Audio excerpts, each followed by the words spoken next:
Hello friends, welcome back to technique Malayalam. ഇന്ന് നമ്മൾ ചെയ്യാൻ പോകുന്ന വീഡിയോ ഒരുപാട് പേര് റിക്വസ്റ്റ് ചെയ്തൊരു വീഡിയോ ആണ്, iQOO Z9 ക്യാമറ റിവ്യൂ. അപ്പോൾ നമ്മുടെ അൺബോക്സിങ് ചെയ്തായിരുന്നു iQOO Z9. അപ്പോൾ ഒരുപാട് പേര് ചോദിച്ചൊരു ക്വസ്റ്റ്യനാണ് ഇതിൻ്റെ ക്യാമറാസ് എത്രത്തോളം നല്ലതാണെന്നുള്ളതാണ്. അപ്പോൾ ഇന്ന് നമ്മൾ റിവ്യൂ ചെയ്യാൻ പോകുന്നത് iQOO Z9 ക്യാമറയാണ്. ഈ ഡിവൈസിൽ വരുന്നത് ഒരു ഡ്യുവൽ ക്യാമറ സെറ്റപ്പാണ്, ഒരു 50 മെഗാ പിക്സൽ ഡ്യുവൽ ക്യാമറ സെറ്റപ്പാണ്. അപ്പോൾ ഈ ക്യാമറ എത്രത്തോളം നല്ലതാണ്, ഇതിൻ്റെ ക്യാമറ സാമ്പിൾസ് ഡിഫറെൻറ്റ് ലൈറ്റ് കണ്ടീഷൻസിൽ എടുത്തതും നമ്മൾ ഈ വീഡിയോയിലൂടെ പങ്കുവയ്ക്കുകയാണ്. അപ്പോൾ ഈ ചാനൽ ആദ്യമായിട്ടാണെങ്കിൽ സബ്സ്ക്രൈബ് ബട്ടൺ ഒന്ന് പ്രസ് ചെയ്യുക, അതേപോലെ തന്നെ ബെൽ ഐക്കൺ ക്ലിക്ക് ചെയ്യുമ്പോൾ നിങ്ങൾക്ക് എല്ലാ വീഡിയോസിൻ്റെയും നോട്ടിഫിക്കേഷൻ കൂടെ ലഭിക്കുന്നതാണ്. അപ്പോൾ നമുക്ക് ക്യാമറ റിവ്യൂയിലേക്ക് കിടക്കാം. അപ്പോൾ ആദ്യം തന്നെ പറയാം, നമുക്കറിയാം iQOO എന്ന് പറഞ്ഞ ബ്രാൻഡ് പൊതുവേ നല്ല ക്യാമറ സ്മാർട്ട് ഫോൺസാണ് തരാറ്. ഇവൻ മിഡ് റേഞ്ച് ആണെങ്കിൽ, ബഡ്ജറ്റ് ആണെങ്കിൽ, പ്രീമിയം സെഗ്മെൻ്റ് ആണെങ്കിൽ എല്ലാം തന്നെ നല്ലതാണ്. അപ്പോൾ ഈ ഡിവൈസിൽ വന്ന ക്യാമറ സിസ്റ്റം ആദ്യം ഒന്ന് പരിചയപ്പെടാം. ഇതിനകത്ത് വരുന്ന ഒരു 50 മെഗാ പിക്സൽ പ്രൈമറി ക്യാമറയാണ്. സോണി IMX882 സെൻസറാണ്. ഇതിനൊപ്പം തന്നെ ഓപ്റ്റിക്കൽ ഇമേജ് സ്റ്റെബിലൈസേഷനും f1.79 അപ്പേച്ചറാണ് വരുന്നത്. സെക്കൻഡറി ക്യാമറ എന്ന് പറഞ്ഞാൽ 2 മെഗാ പിക്സൽ ബൊക്കെ സെൻസറാണ്. ഇതിനകത്ത് അൾട്രാവൈഡും ഇല്ല, മാക്രോ സെൻസറും കൊടുത്തിട്ടില്ല, ജസ്റ്റ് ഒരു പ്രൈമറി ക്യാമറ മാത്രമേ ഉള്ളൂ. പിന്നെ നമുക്ക് 16 മെഗാ പിക്സൽ സെൽഫി ക്യാമറയുടെ വരുന്നത് f2.0 അപ്പേച്ചാണ്. പിന്നെ ഒപ്റ്റിക്കൽ ഇമേജ് സ്റ്റെബിലൈസേഷൻ ഉണ്ട് എന്നുള്ളതാണ് ഒരു പ്രധാന കാര്യം. ഇനി നമുക്ക് ക്യാമറ സാമ്പിൾസ് ഒന്നാക്കാം. അപ്പോൾ ആദ്യം തന്നെ ഡേ ലൈറ്റ് ക്യാപ്ചേഴ്സ് എടുത്ത് നോക്കിക്കഴിഞ്ഞാൽ നമുക്ക് കാണാം നല്ല കളേഴ്സ് ഉണ്ട്, അത്യാവശ്യം നല്ല ഡീറ്റെയിൽസും നമുക്ക് കാണാൻ സാധിക്കും. സ്കൈ കളേഴ്സ് ആണെങ്കിൽ വളരെ മനോഹരമായിട്ട് വന്നിട്ടുണ്ട്. സാച്ചുറേഷൻ ഇഷ്യൂസ് അല്ലെങ്കിൽ കളർ ബൂസ്റ്റിംഗ് ഇഷ്യൂസ് ഒന്നും തന്നെ ഞാൻ നോട്ടീസ് ചെയ്യില്ല. ഷാർപ്നെസ് ലെവൽസ് ആണെങ്കിൽ സൂം ഇൻ ചെയ്ത് നോക്കി അത്യാവശ്യം നല്ല ക്വാളിറ്റി ഓഫർ ചെയ്തിട്ടുണ്ട്. അപ്പോൾ ഡേ ലൈറ്റ് കണ്ടീഷൻസിൽ നല്ല രീതിയിലാണ് ഫോട്ടോസ് വന്നിട്ടുള്ളത്. ഡൈനാമിക് റേഞ്ചിൻ്റെ കാര്യമാണെങ്കിലും അത്യാവശ്യം നല്ല ഒരു ക്വാളിറ്റി നമുക്ക് ഇവിടെ എക്സ്പെക്റ്റ് ചെയ്യാവുന്നതാണ്. അപ്പോൾ ഓവറോൾ ഡേ ലൈറ്റ് കണ്ടീഷൻസിൽ ഞാൻ സാറ്റിസ്ഫൈഡ് ആണ്. നല്ല ഡീറ്റെയിൽസ് ഉണ്ട്, നല്ല കളർ ക്വാളിറ്റി ഉണ്ട്, നല്ല ഷാർപ്നെസ് ലെവൽസും ഓഫർ ചെയ്തിട്ടുണ്ട്. അപ്പോൾ ഇതാണ് ഡേ ലൈറ്റ് കണ്ടീഷൻസ് എടുത്ത ഷോട്ട്സ് iQOO Z9. ഇനി നമുക്ക് അടുത്തത് ഇതിൻ്റെ ക്ലോസപ്പ് ഷോട്ട്സ് എടുക്കാം. കാരണം നമുക്ക് അൾട്രാവൈഡ് ആംഗിൾ ക്യാമറ ഇല്ലാത്തതുകൊണ്ട് ക്ലോസപ്പ് ഷോട്ട്സ് നോക്കാം. ഇവിടെയും നമുക്ക് നല്ല കളർ ക്വാളിറ്റിയും അതേപോലെ നല്ല ഡീറ്റെയിൽസും ഷാർപ്നെസ് ലെവൽസുമാണ്. ആ സോണി സെൻസറിൻ്റെ ആ ഒരു ഭംഗി നമുക്ക് കാണാൻ സാധിക്കും. നല്ല ഒരു ക്വാളിറ്റിയാണ് ഡെഫിനറ്റ്ലി നമുക്ക് പറയാൻ സാധിക്കും. അപ്പോൾ ക്ലോസപ്പ് ഷോട്ട്സും ആ ഒരു 50 മെഗാ പിക്സൽ സെൻസർ ആണെങ്കിൽ പോലും ആ ഒരു ബൊക്കെ എഫക്റ്റ് നമുക്ക് കാണാൻ സാധിക്കും. ഒരു ബാക്ക്ഗ്രൗണ്ട് ബ്ലറൊക്കെ ക്ലോസപ്പ് ഷോട്ട്സിൽ നമുക്ക് കാണാൻ സാധിച്ചു. അപ്പോൾ ഇതിനകത്ത് മാക്രോ സെൻസർ ഇല്ല, അതുകൊണ്ട് തന്നെ നമുക്ക് ഒരുപാട് അടുത്ത് മാക്രോസ് എടുക്കാനും സാധിക്കില്ല. ഇനി പോർട്രേറ്റ്സ് എടുക്കുകയാണെങ്കിൽ ഇവിടെയാണ് എനിക്ക് ഈ ക്യാമറ അത്രയ്ക്ക് ഇഷ്ടപ്പെട്ടില്ല.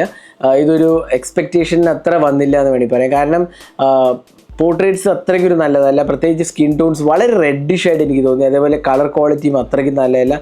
പ്രൈമറി ക്യാമറയിൽ ഇത്രയും നേരം കളർ ക്വാളിറ്റി വളരെ നല്ലതായിട്ട് എനിക്ക് തോന്നി. എന്നാൽ ഈ പോർട്രേറ്റ്സിലേക്ക് വന്നപ്പോൾ കളർ ക്വാളിറ്റി അത്രയ്ക്ക് നന്നായി തോന്നിയില്ല. എന്നാൽ എഡ്ജ് ഡിറ്റക്ഷൻ കൊള്ളാം, പക്ഷേ ഇത് സോഫ്റ്റ്വെയർ അപ്ഡേറ്റ്സ് വഴി ഫിക്സ് ചെയ്യാവുന്നേ ഉള്ളൂ. പോർട്രേറ്റ്സ് വളരെ ആവറേജ് ആയിട്ട് എനിക്ക് തോന്നിയത്. ഇനി ലോ ലൈറ്റിലേക്ക് പോകുമ്പോൾ ഇൻഡോർ ആർട്ടിഫിഷ്യൽ ലൈറ്റ് നോക്കുകയാണെങ്കിൽ ഇവിടെ നമുക്ക് വീണ്ടും തന്നെ നല്ല ക്വാളിറ്റിയാണ് വരുന്നത്. അത്യാവശ്യം നല്ല ഷാർപ്നെസ് ലെവൽസും നല്ല ഡീറ്റെയിലിംഗ് കാണാം. നോയ്സ് ലെവൽസൊക്കെ വളരെ മിനിമലായിട്ടാണ് എനിക്ക് തോന്നിയത്. അപ്പോൾ ആ ഒരു ഇഷ്യൂ ഒന്നുമില്ല. ഇനി എക്സ്ട്രീം ലോ ലൈറ്റിലേക്ക് പോകുമ്പോൾ നൈറ്റ് മോഡ് ടേൺ ഓൺ ചെയ്യണത് നല്ലതായിരിക്കും. ഇവിടെ നമുക്ക് കണ്ടത് നല്ല ക്വാളിറ്റിയാണ്, more than expected for this price segment എന്ന് വേണമെങ്കിൽ പറയാം. ഒപ്റ്റിക്കൽ ഇമേജ് സ്റ്റെബിലൈസേഷൻ ഉണ്ടായതുകൊണ്ട് തന്നെ നല്ലൊരു ഡീറ്റെയിലിംഗ് ആണ് വരുന്നത്. പ്രത്യേകിച്ച് നല്ല ഷാർപ്നെസ് ലെവൽസും നല്ല കളർ ക്വാളിറ്റിയാണ് വരുന്നത്. അത്യാവശ്യം നല്ല സ്കൈ കളേഴ്സുമാണ് വരുന്നത്. കളർ ബൂസ്റ്റിംഗ് ഒന്നും തന്നെ ഞാൻ നോട്ടീസ് ചെയ്യില്ല. അപ്പോൾ നല്ലൊരു ക്വാളിറ്റി ലോ ലൈറ്റ് എക്സ്പീരിയൻസ് ആണ് വരുന്നത്. ഇനി സെൽഫീസിലേക്ക് പോകുമ്പോൾ ഇവിടെയും തന്നെ ആ 16 മെഗാ പിക്സൽ ക്യാമറ നല്ലൊരു ക്വാളിറ്റിയാണ് ഓഫർ ചെയ്തിരിക്കുന്നത്. സെൽഫീസ് നല്ലതാണ്. എഗെയിൻ പേഴ്സണൽ ചോയ്സ് ആണ്. പലരുടെയും സെൽഫീസ് ചിലർക്ക് വളരെ ബ്രൈറ്റ് ആൻഡ് സെൽഫീസാണ് ഇഷ്ടം, പക്ഷേ എനിക്കിത് നാച്ചുറൽ സെൽഫീസ് ആയിട്ട് എനിക്ക് തോന്നി. കുഴപ്പമില്ലാത്ത ഒരു ക്വാളിറ്റിയാണ് ഓഫർ ചെയ്തിരിക്കുന്നത്. അതേപോലെ തന്നെ ഡൈനാമിക് റേഞ്ച് നല്ലതാണ്. പോർട്രേറ്റ് സെൽഫീസിൻ്റെ കാര്യം പറയുകയാണെങ്കിലും നല്ല എഡ്ജ് ഡിറ്റക്ഷൻ ആണ് വരുന്നത്. അപ്പോൾ ഓവറോൾ എനിക്ക് തോന്നുന്നു പോർട്രേറ്റും അതേപോലെ നോർമൽ സെൽഫീൻ്റെ ക്വാളിറ്റി നല്ലതായിട്ട് എനിക്ക് തോന്നി. അപ്പോൾ നിങ്ങൾക്ക് എന്ത് തോന്നുന്നു കമൻറ്റ് സെക്ഷനിൽ പോസ്റ്റ് ചെയ്യാവുന്നതാണ്. ഇനി ഇതിൻ്റെ വീഡിയോ റെക്കോർഡിങ്ങിലേക്ക് വരികയാണെങ്കിൽ 4K 30 FPS ആണ് മാക്സിമം സപ്പോർട്ട് ചെയ്തിരിക്കുന്നത്. അവിടെ നമുക്ക് സ്റ്റെബിലൈസേഷൻ ഇൻക്ലൂഡഡ് ആണ്. പക്ഷേ ഫോക്കസ് സെൻഡിങ് പോലത്തെ ഒരു ചെറിയൊരു ഇഷ്യൂ നമുക്ക് കാണാം. കുറച്ചൊന്ന് ജമ്പിങ് കൈൻഡ് ഓഫ് എഫക്റ്റ് കാണാം. എന്നാലും നല്ല സ്റ്റെബിലൈസേഷൻ ആണ്, നല്ല കളർ ക്വാളിറ്റിയാണ്, ഡീറ്റെയിൽസ് നല്ലതാണ്, ഷാർപ്നെസ് ലെവൽസും നല്ലതാണ്. ഇനി 1080p 60 FPS വരുമ്പോൾ നമുക്കിവിടെ സ്റ്റെബിലൈസേഷൻ ഇല്ല. അതുകൊണ്ട് തന്നെ വളരെ ഷെയ്ക്കി വീഡിയോ ആണ് വരുന്നത്. അപ്പോൾ ഒരു മൂവിങ് ഫുട്ടേജസിനൊന്നും 1080p 60 FPS വർക്കാവത്തില്ല. ഇനി 1080p 30 FPS വീണ്ടും തന്നെ നമുക്ക് ക്വാളിറ്റി അത്യാവശ്യം നല്ലതാണ്, നല്ല സ്റ്റെബിലൈസേഷൻ ഉണ്ട്, ഡീസൻറ്റ് ക്വാളിറ്റി ഡെഫിനറ്റ്ലി നമുക്ക് ഇതിനെ പറയാൻ സാധിക്കുന്നതാണ്.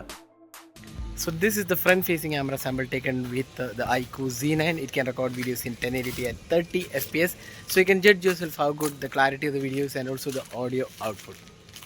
അപ്പോൾ ഇതായിരുന്നു iQOO Z9ൻ്റെ ഡീറ്റെയിൽ ക്യാമറ റിവ്യൂ. അപ്പോൾ as A whole camera system നല്ലതാണെന്ന് പറയാം. കാരണം പ്രൈമറി ക്യാമറ നല്ലതാണ്, ഡേ ലൈറ്റ് ഷോട്ട്സ് നല്ലതാണ്, ക്ലോസപ്പ് ഷോട്ട്സ് നല്ലതാണ്, ലോ ലൈറ്റ് എക്സ്പീരിയൻസും ഒപ്റ്റിക്കൽ ഇമേജ് സ്റ്റെബിലൈസേഷൻ ഉണ്ടാവുകൊണ്ട് തന്നെ നല്ലൊരു ക്വാളിറ്റിയാണ്. സെൽഫി ക്യാമറയും കുഴപ്പമില്ല.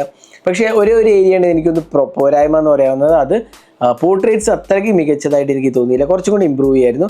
പിന്നെ സെക്കൻഡറി ക്യാമറയും തേർഡ് ക്യാമറയൊന്നും അൾട്രാ വൈഡ് ഒന്നും കൊടുത്തിട്ടില്ല എന്നുള്ള വേറൊരു പോരായ്മയാണ്. പക്ഷേ അത് നമുക്ക് കോസ്റ്റ് കട്ടിങ് എന്നുള്ള രീതിയിൽ ആക്സെപ്റ്റ് ചെയ്യേണ്ടി വരും. അപ്പോൾ പ്രൈമറി ക്യാമറയും സെൽഫി ക്യാമറയും എനിക്ക് തോന്നുന്നു അത്യാവശ്യം നല്ല ക്വാളിറ്റിയാണ് ഓഫർ ചെയ്തിരിക്കുന്നത്. അപ്പോൾ ഇതായിരുന്നു iQOO Z9ൻ്റെ ക്യാമറ റിവ്യൂ. ഈ ക്യാമറയെക്കുറിച്ചുള്ള നിങ്ങളുടെ അഭിപ്രായങ്ങൾ കമൻറ്റ് സെക്ഷനിൽ പോസ്റ്റ് ചെയ്യാൻ മറക്കരുത്. Thanks for watching. Hope to see in our next video. Have a great day.